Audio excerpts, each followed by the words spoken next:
It's a privilege and honor, and I thank uh,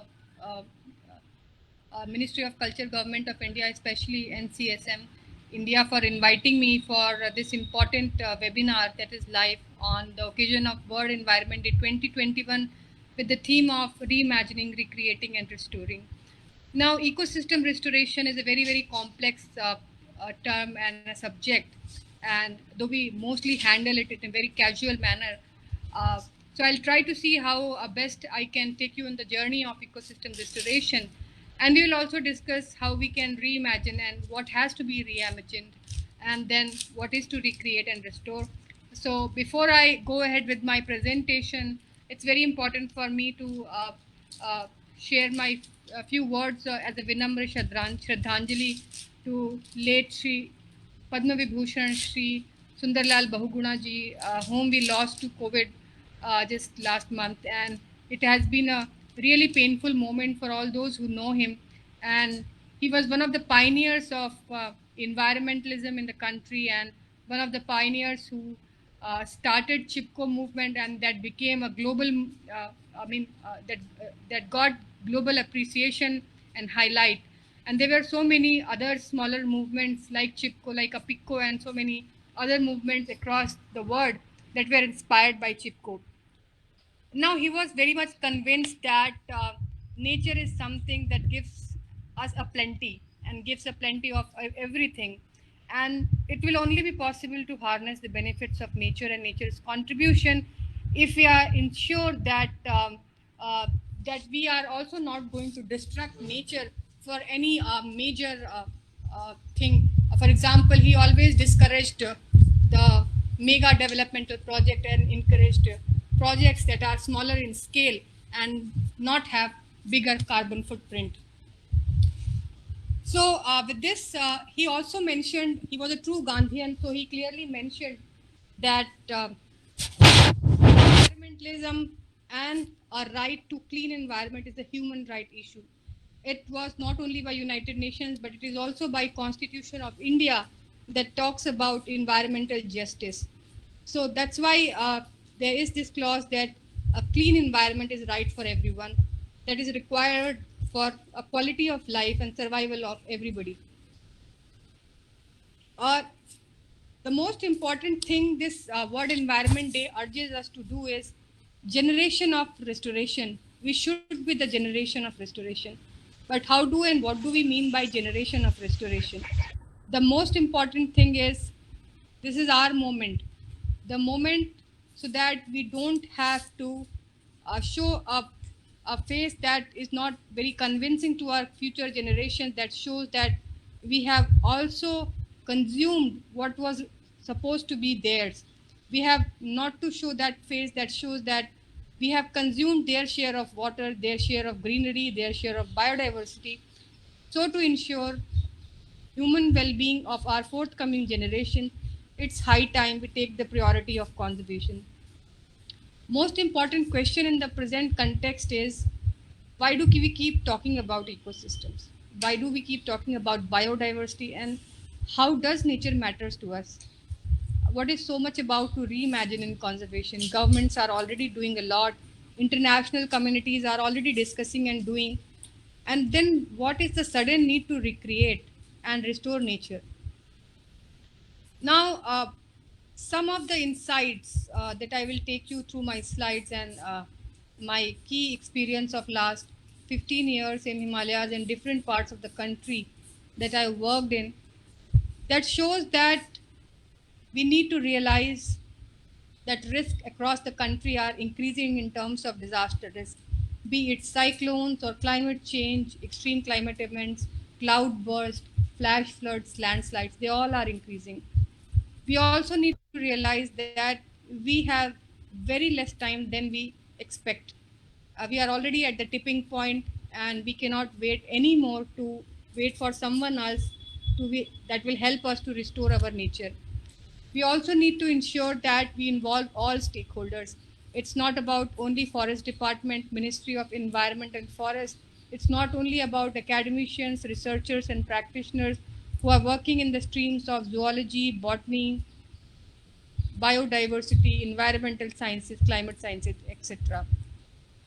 And it's also important that a lot of younger generations, especially, bonding is built between intergenerations that can help restoring the nature. The most important thing is we need to understand what has to be planted, which species has to be planted, what is the right place to plant a tree, and ensuring that the rights of marginalized and poorest of poor people are protected. So this is what I assume that reimagining conservation in the larger context is all about. It's also very important to realize that 2020 was a very important year, but due to pandemic, a lot of important decisions have been shifted, and these were shifted because there was pandemic, and the first wave was surging very fast, and it was so unfortunate to see that second wave was even more devastating that just we all faced in last 2 months. So the idea is to ensure that post 2020 global biodiversity framework looks like a vision that talks about living in harmony with nature, a vision that we called as eco civilization, where everybody is concerned about their footprints on nature. This is an agenda for action, an agenda that talks about reversing biodiversity loss, promoting positive gains that are to be realized by 2030. UN has already declared ecosystem restoration decade, and then forest landscape restoration is already running for a long time now. There is a huge global interest about uh, these ecosystems and biodiversity. You talk about sustainable development goals, climate change, disaster risk reduction approaches, wetland conservation, uh, water security. They all actually stand on the biospheric goals. Unless and until we address and ensure conservation and restoration of our ecosystems both above ground and under the water, we are not able to ensure human well-being for all. Now, the pandemic that we have been facing for last 1.5 year, the recent report by Intergovernmental Panel on Biodiversity and Ecosystem Services clearly mentioned that land use changes because of agriculture expansion, urbanization, mining, disturbance, destruction, development, they are leading to habitat degradation. And when habitat degradation happens, it brings animals in very, very close contact with animals, humans, and that is the time when there are chances of spread of zoonotics, and this is also what has happened in the case of not only COVID-19 but also so many other viruses like Nipah, HIV, Ebola, swine flu, bird flu. They all have emerged from some wild animal contact. Now, pandemic was not the only thing that we all have seen in last 2 years. After pandemic, when this pandemic was surging in the first stage, we had Cyclone Amphan, we had locust attack, and this year again we had Totke and Yas that have devastated our both east coast and west coast of the country. Subsistence provisioning benefits is something that's very, very important, and that is what communities in Himalayas have been getting from these forests. But it's not only about Himalayas, it's about all the different ecosystems in the country that we have. So here is this example of Kedarnath Valley, where a lot of these dwarf bamboo that we call ringal bamboo is a dominant variety. But at the same time, these rare varieties of dwarf bamboo are now threatened, and they were earlier providing a lot of benefits to people, but a lot of climate change and human induced pressure on these landscapes and habitats have reduced their survival. Biodiversity not only gives you a lot of tangible benefits like foods and medicines, it also gives you resilience. It also gives you power to withstand the vulnerability. And this is why mountains and our healthy ecosystems are very important. Then, talking about the riverine and wetland ecosystem, again, we have some of the biggest rivers in the country that fulfilling the water demands of the larger population of the country. Lot of urban and natural wetlands, those are again improving the microclimate of the cities and the areas they are. But unfortunately, what we see is that the catchment areas of these rivers and then wetlands are highly concretized. significant amount of infrastructure buildup has reduced the subsurface flow of these wetlands and rivers and jeopardizing their ecological sustainability. Now, mountain vegetation, as we all know, is very important. And in our country, the most good vegetation, intact vegetation, is still in Himalayas and northeastern states. So this mountain vegetation is good for climate regulation for the entire country. Then we also know that monsoons and everything is also attracted by different mountain chains, the western disturbances, and they also reduce disaster risk. So if we have healthy ecosystems, we have less disasters in the country. Of course, we should not ignore the crop agrobiodiversity that this country has. We have several centers of diversity, origin of the biodiversity, and these are basically the areas where communities have used their indigenous knowledge systems to develop these crop varieties. And these crop varieties are stress tolerant, drought tolerant, these are famine food, and they can also withstand the extreme climate conditions. Now, it's not only the rural landscapes, it's also urban nature and urban green spaces where you see a lot of satisfaction when you collect a few kadi patta leaves from your backyard or garden, when you collect a few imli from your on the roadside avenue plantation, when you collect a few leaves of moringa or pods of moringa. So this is kind of psychological benefit that this landscape gives us, and it's a therapeutic landscape. And so many of us have realized that urban green spaces are much more than aesthetic beauty. So this is what reimagining conservation looks like, from moving concepts to practicing eco-civilization that many of us have learned in last 1 year. Now, coming to a very important driver of biodiversity loss, land degradation is something that really affects the ecosystem health. So many ecosystems in the country are facing hidden collapse, and this hidden collapse will result in jeopardizing the entire ecosystem services, and there are chances that ecosystem collapse cannot be reversed.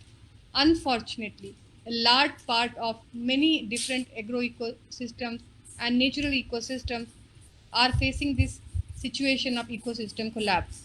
And that is where there is a huge need of integrating and initiating ecosystem health assessment instead of species red listing. Now showing one of the important and interesting pictures for all the audience who might not know much about the forest types of the country. Champion and Seth were the people who in 1968, both of them, they gave these maps of forest types of India. But after 5 decades, what we see is that there is a tremendous change in these natural pockets. We have more location specific formations, more plantations, scrub lands, managed ecosystems, gregarious forest formations, and agricultural settlements that have transformed these natural landscapes. So this is a very stressful condition for the entire country. Now, when I talk about drivers of biodiversity loss, I take this example of mangroves. So there are a lot of direct drivers that accelerate the pace of indirect drivers like climate change, invasive species, the new species that are coming in our ecosystem. For example, you see a lot of Eichhornia or kumbi in your wetland areas. You see a lot of pollution, effluent discharge, and that leads to habitat degradation. So once there is a healthy ecosystem, we know we have a lot of benefits. It looks good as well. But the moment we start degrading the ecosystem, a mangrove ecosystem or any other ecosystem, we find this uh, cutting down of trees and felling of trees releases a lot of greenhouse gases. It also results in increased frequency of extreme climate events, and maybe sea level rise also affects a lot of these mangroves in the Indian coast. And once this is a highly degraded state, there are enough reasons that loss of nature's contributions are there. So, what is the need for how to improve these situations, how to address these situations? It's very important with that we generate awareness. awareness among different stakeholders. It should not be only for community or people who are illiterate. Sometimes we also need to hear them about their perspectives about nature and how their generations have been conserving nature. We have a lot of appropriate policies, but appropriate enforcement can really help us for reducing the drivers and loss of these ecosystems. We did a study in Bhitarkanika, that is one of the second most diverse patches of the country in India. We have shrimp cultivation, we have grazing, settlement, lot of brick kilns, small and large resorts and agriculture that are exerting pressure on these pristine ecosystems. But these are the very localized phenomena. When we talk about the larger mega drivers, these are the bigger terminals, ports and jetties, road expansions, conveyors and industrial complexes that are actually affecting these ecosystems. One thing that we should not miss on, many a times this is a hidden driver, but poverty of local people also leads to a lot of pressure on ecosystem. In last 1.5 years, there has been a huge market demand of medicinal and aromatic plants for immunity building.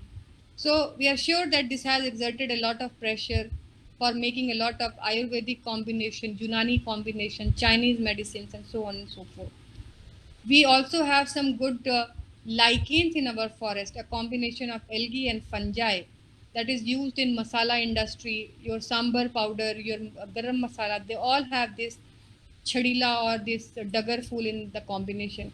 So there is a huge demand in masala industry, perfumeries and agarbatti industries that is affecting these ecosystems. And of course, one of the very important example of Kida Jadi, that is an important aphrodisiac and athlete's medicine used and prepared in China that grows from mountains of India and transboundary areas of the country. So when we talk about climate change, we decided to do a study on forest of Uttarakhand to understand if actually climate change is having any impact and is having the and has the potential to transform the landscape in future, because these important moist temperate branch forests are broadleaved, have good tree diversity, and many times you find more than 40 different trees in these forests where banj is the dominant tree species.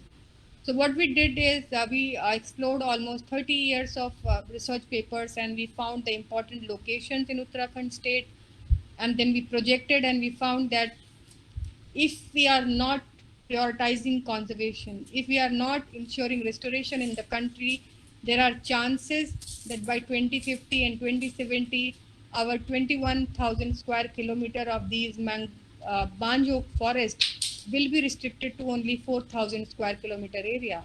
And that will be alarming because it will not only affect the forest structure and geographical area, it will also affect a lot of people who are directly dependent on these pristine ecosystems. There is also assumption that, and in our modeling exercise, we found that if there is non-suitable habitat of these species, it might also move upward to the higher reaches, again affecting the other high value species in the high altitude areas. Another study we did it again for Uttarakhand was studying the impact on sea buckthorn, that is again a very high value product growing in transboundary areas and trans Himalayan regions of Uttarakhand and China, Bhutan and Nepal and many other countries. And we found that, and this is also important to note, that this species has a great potential of reducing the landslides and slope stabilization. While these areas are frequently facing high landslides and the frequency of landslide is quite very regular now. So in our climatic projections, we found that the species will lose more than 87% of its habitat, and by 2070 there will be a marginal increase, but this marginal increase will be almost negligible. So the idea to show you some of these researches, and I don't want to go dive detail, is the reason, and the main intent is to make you understand that not only climate change but also human anthropogenic pressures are going to accelerate the pace of loss of our ecosystems and biodiversity, and our human well-being depends on them. I shared about the urban ecosystems, and our country is right now having all kind of cities, the tier 1 cities, the metro cities that are, then we have tier 2 cities that are expanding very fast, then we also have tier 3 cities. Every census we are adding more tier 2 cities, more tier 1 cities to our uh, urban map. And these green and blue spaces are not considered very much in the development, they are not considered in urban planning, and that is one of the reason that we have now shrinking blue spaces.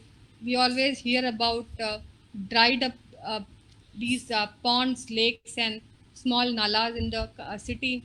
We also have not enough urban green spaces now. All the cities are facing demand supply gap. I will like to share a few pictures from my city where I live in Nagpur.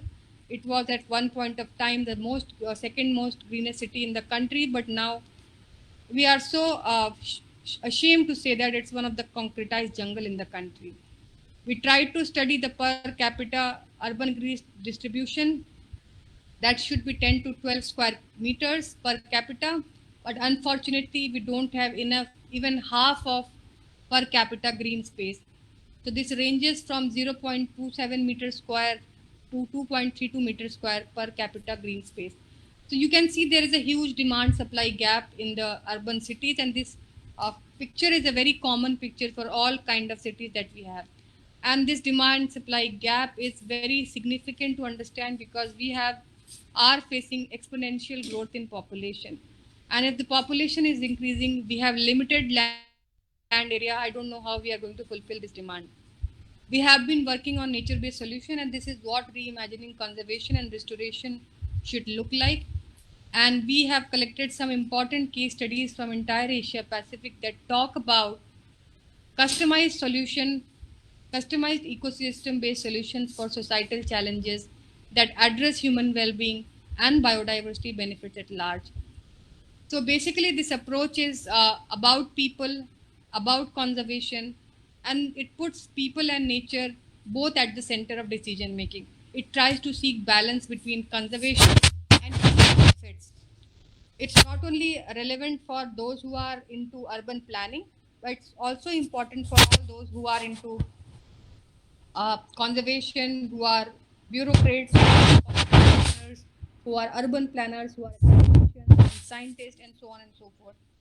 It helps to identify and understand the process of change in the ecosystem to plan adaptive strategies. Convention on Biodiversity has been supporting it, and I'm happy to share now that United Nations Framework Convention on Climate Change, then Convention on Deforestation and Degradation, Ramsar Convention on Wetlands, it all actually recognizes and acknowledges its importance. The benefit of nature-based solution is that while gray engineering structure only target what they are supposed to target. For example, if a protection wall along the river is made for reducing hazard mitigation, it will only address the same. But if there is a eco DRR or ecosystem based nature based solution, it will not only address the main target, it will provide livelihood to people because people will come forward for plantations. It will ensure conservation of biodiversity because a lot of honeybees will be there, a lot of reptiles, mammals will find habitat. Good trees, plantations, and restoration models are good carbon sinks as well. It also helps in stabilizing the regional climate. And of course, good trees mean good amount of water gets into aquifer for recharging them. Now, this is a case from Uttarakhand where I did my work, and based on my PhD conclusions, we found that deforestation is directly linked with social conditions of people, and it might also lead to women drudgery. So we developed this model, and we were not only addressing the solution to lean periods of water shortage in mountains during winter periods, we were also targeting reducing forests to forest by women to reduce pressure on these forests. And this was in Kedarnath Valley when we started this project. And in 2013 Himalayan tsunami, it was established that this kind of smaller restoration activities on cropland bunds and wastelands have the potential for reducing soil erosion and also reducing disaster risk of landslides. So the three important distinct characters of this nature-based solution approach was that it was environmentally sustainable, it was very cost effective because we were using the natural resources. We asked communities to come forward and share their knowledge on best trees, best shrubs and best grasses, where to plant, what to plant and how to plant. And it was of course socially and economically responsible as well. But the main important key criteria was to include people, especially the master trainers, who can help these women to understand how to mass propagate a lot of these species for restoring a larger landscape. Now, another important area is agroforestry, where agriculture and trees are incorporated together. And these again have been traditional practices where communities have been growing different models of agroforestry across the world.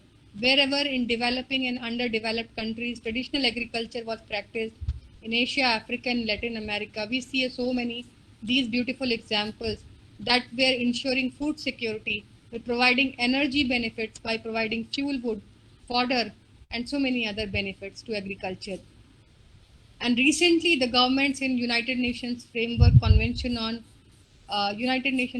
climate change decided and got to understand that these important indigenous landscapes can be very good contributions to nationally determined targets that were promised by all countries to UNFCCC to ensure that they will reduce climate change and enhance carbon sink in their countries.